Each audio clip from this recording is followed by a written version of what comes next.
now passing the... In the north of England, a wanted man is desperately trying to escape from the police. Vehicle's gone left, down a public bridleway, unable to follow her. No, I'm like a bear with a sore head when criminals get away from me. But this driver hasn't yet got clean away. Above him is a police helicopter. Call sign Sierra Yankee 99. Currently the most formidable weapon in the fight against car crime. Coming on your side now, mate. Yeah, stand by. He's going to come out to your offside. Tonight, on board with the Sky Cops. Suspects now. We've got one going on. As they crack down on car criminals. Once the aircraft is overhead, you've probably got about a 95% success rate.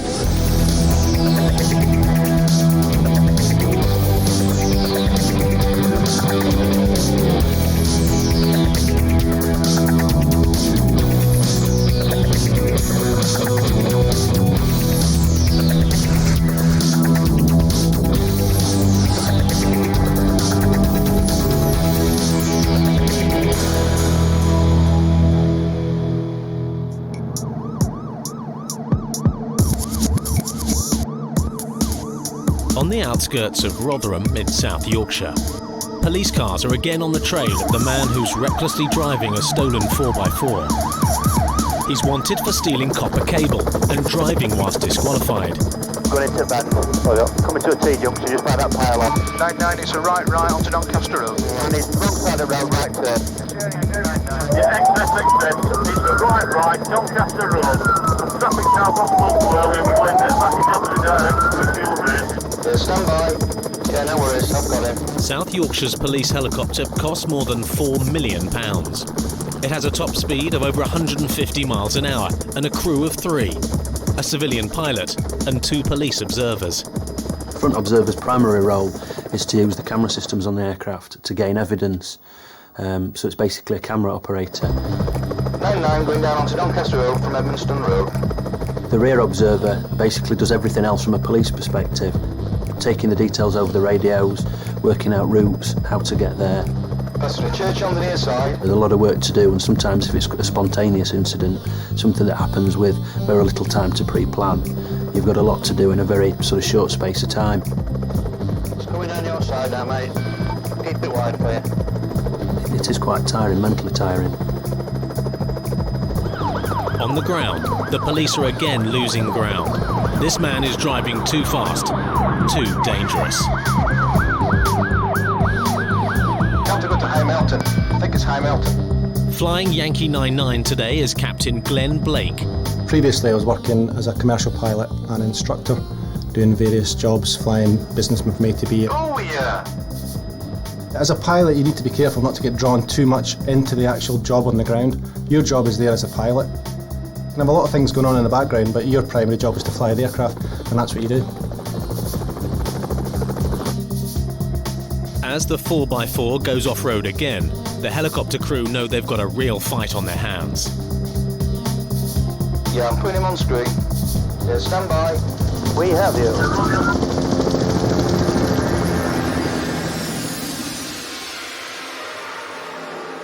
And they're sure the wanted man is no longer trying to shake off the police cars. He's realised the helicopter is onto him. Whether he could hear us or whether he could see us, I don't know, but he obviously at some point became aware that it was being followed from the air, if you like. Yeah, from Yankee 99 in good general direction of Edmonstone Road. I don't know whether he can actually get out of the road. If he can get out, he'll be boarded between a ring. What the desperate man doesn't know is that the farmer has put large stones all around his fields. Yeah, the track that comes out on that general direction, it's got some large boulders at the end of it. Oh yeah! Yeah, from Yankee 99 in good general direction of Edmonstone Road. Don't know whether he can actually get out of the road. But officers on the ground. And he's found that he's blocked again by these boulders. He's basically driving around the field at the moment, trying to think of his next move. And his next move is not what the crew expect. He's making a phone call. We're looking sort of straight in through the driver's side door window, and you could quite clearly see that it was on his mobile phone, probably trying to arrange for somebody to come and perhaps pick him up from his hiding place. So there's only one reason he's on his mobile phone while getting chased by the police, so he's obviously not intending to stop.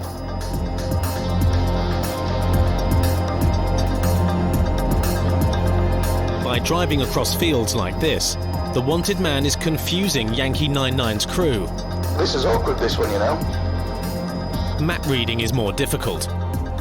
Because he was always off-road, you couldn't get a sense of what he was doing because obviously there was no other road users. It's alright, so I've just lost my page now. Things aren't going to plan. The crew can't get the police cars into the positions they want. Quite often they're asking us where we want them, so you very quickly have to assess where you are. We can do it in seconds sometimes. The difficult times are in the unfamiliar areas when things aren't quite going to plan. Despite their A to Z problems, Yankee 99's crew are getting escape routes closed If off. you tell him it's beneath the aircraft, there's about 5 cars parked on the left-hand side. Yankee 99 is now boarding down the edge of the wood. There is an exit on Stone Road. It's going to come out adjacent to that van now. It's going to get out there. In fact, it's carried on in the field.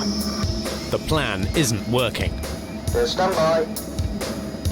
Oh yeah, bugger. 99 going down towards Doncaster Road on Stone Road. By taking to the main road again, the 4x4 driver has served notice that he is confident he can outsmart his pursuers. At the end of the day, it's in their interest to escape, isn't it? They don't want to go to prison. He's off-road again. If they can get away from the police, they may well avoid spending the night in the cells. Yeah, stand by. He's going to do a right turn. The man's next trick is again off-road, down a track where trains used to run. He's going under a bridge. Maybe the bridges will act as a shield. We were able, by a combination of using the camera system and repositioning the aircraft, to be able to sort of maintain contact with him, even when he did hide under the bridges. Yeah, no way, I've got him. We can see him. It looks like a kind of a 3-point turn. At this stage, can't see where he can get off, although he is trying. The 4x4 driver has gambled badly. Up ahead there's a dead end, which only Yankee 99's captain can see. As a pilot, you can see slightly further ahead of what the observers can see. So you could see the gate and he had no intentions of stopping. There's a gate at the end here and he's going to have to go through it.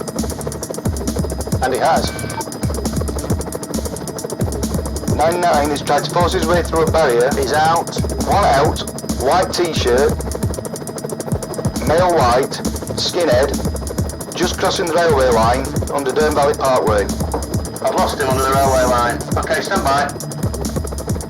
He's gone over the fence. He's gone into the trees, turns completely away, adjacent to the railway line and the Durham Valley Parkway. It's not come out, but we don't have visual. The equipment that we've got on the aircraft allows us, in certain conditions, to be able to see through the vegetation. 99, we've got visual again. It was a warm day, it was giving off quite a lot of heat. We were able to see him, keep contact with him, and ultimately talk Bobbies into where he was. Yankee 99, it's obviously seen you.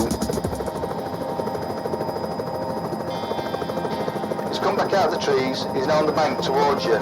After half an hour trying to escape, in the stolen car and on foot, the wanted man has finally run out of options. He's given up. Cush day, cussed off. It is very tiring. If you can imagine sitting in the front of the aircraft looking at a 6-inch camera screen when the aircraft's turning left and right, getting higher and lower and dipping all around. It's a little bit like trying to be on an Alton Towers ride and read a book or read a newspaper. They would have lost that if it wasn't for us.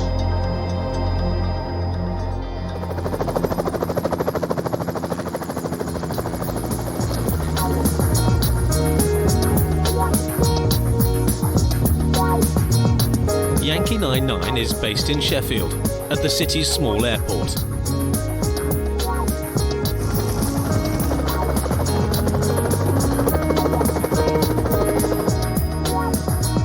Police 33, good evening, nothing to fit you start. The outside air temperature +20. 4 pilots and 9 police observers work around the clock 7 days a week. The last sort of 3-4 months, work seems to have just increased really. An average month would be something like 40 or 45 direct arrests. That's where the unit and the aircraft and crew is directly responsible for the arrest of that person. Can you just bear with me 1 second while I just pass the job on to the crew? That was Incident Acting 619. Inspector Helen Scothern is the deputy head of what is known as the Air Support Unit. Right, sorry about that. We generally get information either by telephone call, either directly from the officers on the ground or from Atlas Court with the communications centre, or the officers will shout us direct from anywhere in South Yorkshire. The last location known is the local park. Reports are coming in about a missing person. It's a life or death call. That's negative at this stage. If you could lift, please. Search for a suicidal female. They believe somewhere near the Mosby Parkway. Unfortunately, we've not got that much to go on other than they think she's around that location. There's no great description or anything else. If somebody's asking for our help, we will look at that and say, well, yes, that is something we can do. That is something we can assist with, we'll go. Don't matter what it is, we're more than happy to go flying. We enjoy flying. It takes 3 or 4 minutes to get the crew into the aircraft and to be ready to lift. Generally fly about 2 miles a minute, so what would take you 45-50 minutes to drive, we can do in 12 minutes. Looking for missing people is an all too frequent task for South Yorkshire's police helicopter. It's a request the crew always dread.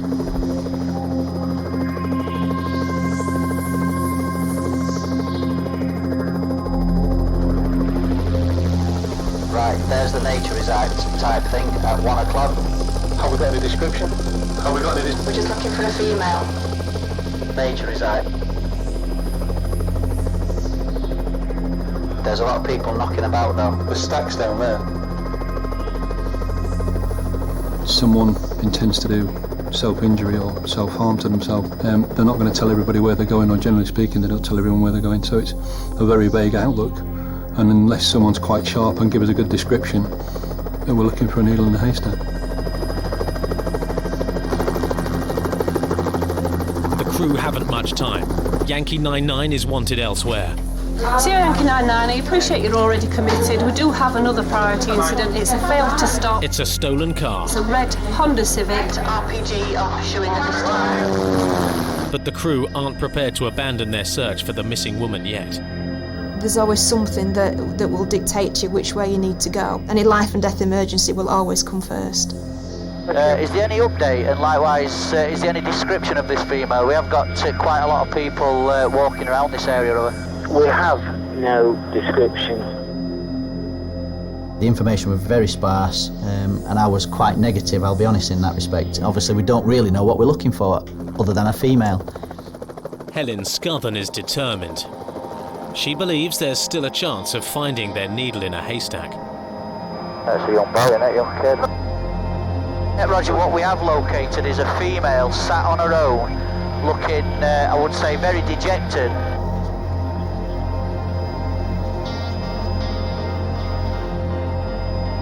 We decided to direct some ground units to her, and it transpired that that was the female that we were looking for. I think if all 4 go up, I think you're going to scare her to death of her. Yeah, we've just discussed that. A couple of dropping back. You're always, I think, more determined with things such as missing people. That's somebody's wife, it's somebody's mum, it's somebody's daughter. You know, and we want to be able to find them as quickly as we can. Just speaking to her now, she's not really wanting to talk to us. Certainly not wanting any ambulance or anything at this time. However, I just want to tell you what she's taken.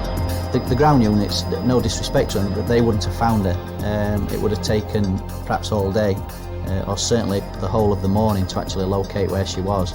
And it took us 10 minutes. So it was a good job. Now that the woman is in safe hands, Sierra Yankee 99 is free to join the hunt for the red Honda Civic. It's being chased by PC Tim Scothern. He knows who he's after and why. We had a series of car thefts and street robberies over in the Manor area of Sheffield, and the vehicle got pursued onto an area of the Manor, to which I made my way. And the vehicle did get abandoned just prior to me getting there. Literally, as I pulled up, they were running through the snicket and running off. We started giving chase, but fortunately the helicopter had just come back from another incident. Perfect timing, flew over my head, literally, and I'm shouting on the radio, they're there, they're on the field. 10 mile foxtrot. 1-1 to Sierra Yankee 99. PC Scothern is Helen Scothern's brother-in-law. Tim's in the field. I was knowing H is in there. I can hear the voice straight away. They're in there somewhere. It's a special kind of little bond. You can actually see one male running towards the main carriageway. Second male is at the side of the perimeter wall. We'll start running to him. The thieves are unaware that both Scotherns are now on their tail. They didn't think they were immediately followed. They didn't realise that I had such a cross view across the fields because all the houses had been demolished. So I ran my little legs off. They were just sat in the helicopter filming everything. Roger, right, okay, have you got that, Helen? I'm on the D-shaped estate that goes into the... No, not there, forget that. Come out, come round. Caught on camera is one of the men, acting as if he is an innocent member of the public out for a stroll. And thankfully, just as the officers on the ground were about to lose sight of them, we picked them up on the camera. So we followed them to ultimately what the destination was. Suspects now. 2077, I think that's you. You're just following the lad now. They've both gone in that same shop. Tim Scothern has caught up, and he too is now hot on their heels. Tim got to the door in time, went in and detained the first one. 99, can we have officers please to bottom of Fairley, junction with Cullabine Road. The second one who I'd got sight on, I weren't letting go. As soon as I got in, he was trying to change his jumper in the toilet. So I dragged hold of him, obviously pulled him out, and he was arrested straight away. While the arrest is going on at the front, Helen Scothern and her crew are keeping an eye on the back. And just as well. There's one climbing out of the back, he's climbing over the fence. We're just following him now. Go the other side of that building. Yeah, officers, he's coming down to you behind that gate, you've got him. It was quite enclosed at the back, so had the aircraft not been overhead, we would probably never have seen the person coming out the back door. Tim's one of these people that he's always out there. People would say he's lucky. Well, yes, he probably is lucky, but to be lucky, you've got to be out there doing your job, and that's exactly what he does. I feel a bit out of breath. I'm starting to realise I'm not as fit as I used to be. I thought I was quite athletically fit as well, but I'm obviously not. No uncertainty from my perception of the air support unit that when they hear my voice, when they hear me doing a commentary, when they hear me in trouble, they do lift. They hear me and they go. You okay? Yeah, Roger. Excellent, right.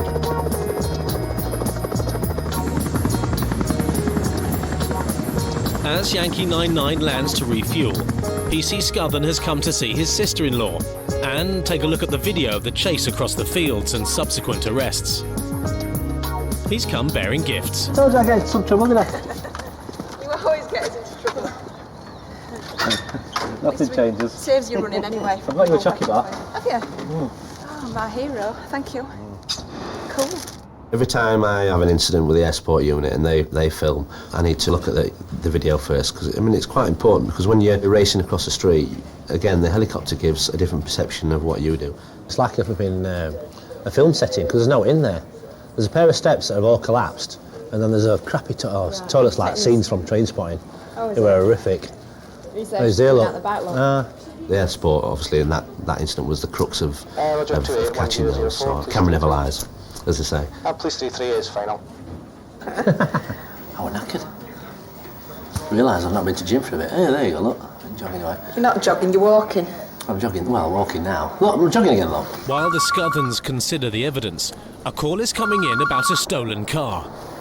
Good morning, yes, Paul. Yes, Yankee 99. Can I have your assistance, please, with a fail to stop a vehicle's made off at speed from our The stolen car is an Astra, which drove off when the driver of a police armed response vehicle tried to stop it.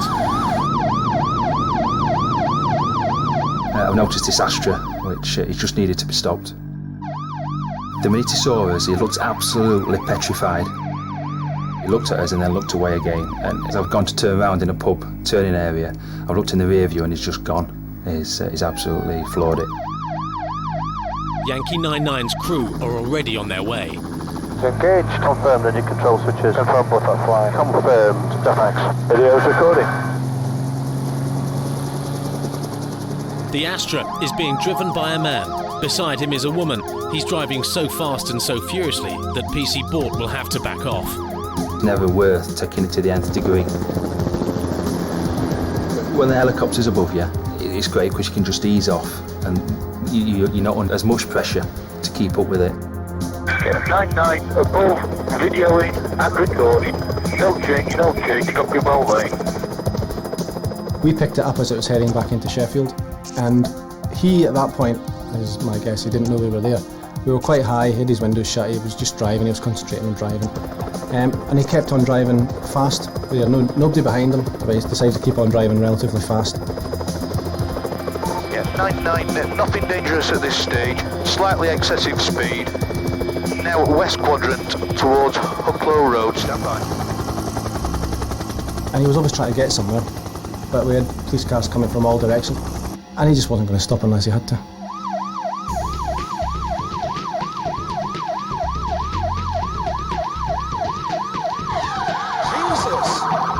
There's a sort of a huge difference between pursuits that take place in rural areas and pursuits that take place in urban areas. The concept of speed is quite different.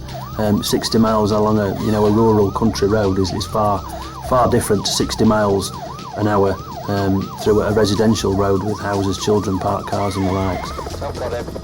The driving that he was displaying made it quite clear to us that he was prepared to sort of take some quite extreme risks to get away from the following police cars and ultimately us. There's trouble ahead. A bus is blocking the road. Yeah, I'm sorry, just got an earphone. I don't know if the bus had seen him or he was trying purposely to block him off, I don't know. But he had two police cars behind him, the dog van and a traffic car, and he just wasn't going to stop. It's now clear that 99 is involved in one of the most dangerous pursuits the crew have ever seen. Charlie Golf, are you nearby? Looking at the video, it was certainly on a 9 out of 10 for dangerous, out of all pursuits. Had the helicopter not been there, then it would have been a 10 from the start. 99, we've got Bravo 21 with things local to you. Can you advise for a possible stinger? 99 above, videoing and recording. No change. Having eased off, PC Bort has been given the job of setting the stinger trap. I heard the road that it was coming on after some time, went nose into a junction which was a safe side, and tried to get the stinger out in time. It's coming your direct now. Just round the next bend. It hasn't worked. I hadn't even got into the boot before the car was passing us. So we then had to reverse out onto the street and just keep following it again. What a bummer.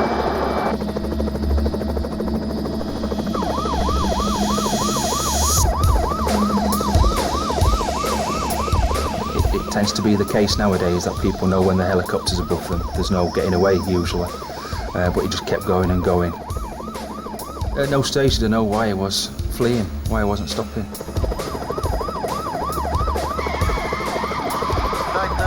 Just the road. Stand by. You'll hear the helicopter giving the speeds, or you'll hear the commentary from the officer giving the speeds, 17, 80 miles per hour. And when you're in the car, down the thin roads and around the estate roads and stuff, it takes a lot of concentration, but when you see it on the video, it just looks easy. It looks just like toy cars running about. Sierra Yankee 99 from Excess India. Sierra Yankee 99. Commanders at police headquarters have decided that Yankee 99 must tell them what's happening from now on. Yeah, 99, nothing dangerous at this stage, slightly excessive speed. Now west quadrant towards 99, if we've got his right road. Once again, PC Bort & Co have had to back off and are following at a distance. The fact that we were there means the police vehicles can concentrate on trying to be a little bit more strategic in their approach. We're then not pushing and we're not egging him on. If he chooses to sort of drive through ditches or drive through fences, then that's his choice. It's not something we're forcing him to do. The chase has been going on for 20 minutes, and it's getting more and more dangerous for the residents of the estate the stolen car is driving through. It's stopping, it's going around the car, stop by. Well, he was going down a narrow street and he just purposely rammed him. There was no way, he was not going to get past, and he just forced his way past.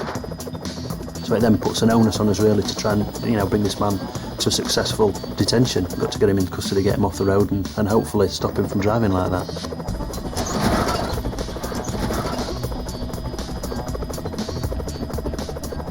The decision's been made. Stop the Astra by getting police cars ahead of him. Left onto Harry's Avenue. Right onto Lockwood Crescent. Right to you, he's got to come out towards it down the lane. Stand by, he's now left onto Lockwood Way. The net is closing, but the driver is becoming even more desperate. A sideswipe forces him into a bus shelter, wrecking the front wheel. Track 9, vehicle stop.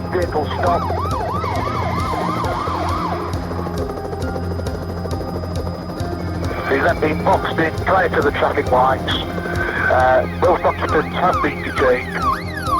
While 4 ground cops try to subdue the driver, PC Bort deals with the woman passenger. When I'd gone down the near side, I was face to face with his girlfriend. So my colleagues quickly got out and grabbed hold of the kid. And then I've crawled across the seats and got out and got the female out of the car that I'd failed to stop. When I got her out of the car, she was in absolute hysterics. She just kept saying, I told him to stop. The end of the chase was a shock for the Astra driver. For the police, it was textbook. After colliding with a member of the public, he's hit a bus shelter, which has disabled his car, and he's then skidded down the road. A traffic car's gone to his offside. Another traffic car's gone to the back to box the car in, just as the driver's exiting, trying to make a run for it. Jubbly. Team Hog. Hurrah!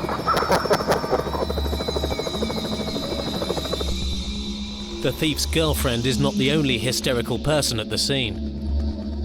The man whose car was sideswiped, bringing the pursuit to an end, is none too happy either.